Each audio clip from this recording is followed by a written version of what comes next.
วิธีซะการเปลี่ยนទូរស័ព្ទកុំឲ្យអ្នកដទៃលួចឆែកមើលទូរស័ព្ទដៃរបស់យើងពេលដែលយើងអត់នៅពិសេសក៏អាចជួយការពារពីចោរលួចផងដែរ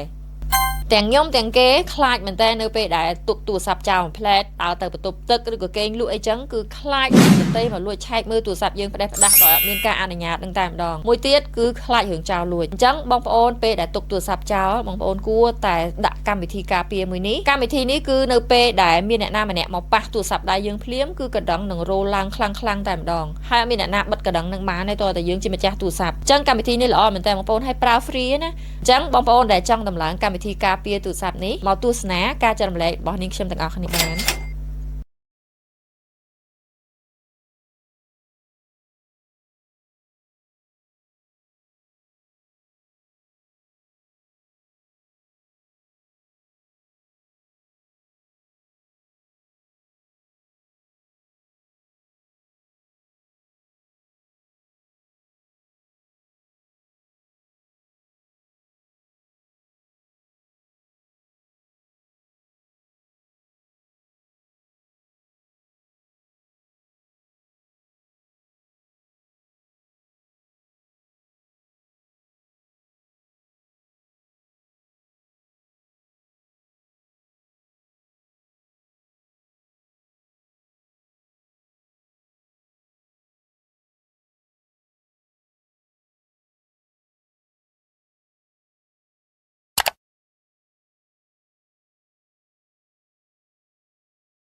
អរគុណបងប្អូនសម្រាប់ការតាមដានទស្សនាវីដេអូនេះយើងនឹងជួបគ្នានៅចំណេះដឹងថ្មីបន្តទៀតអរគុណ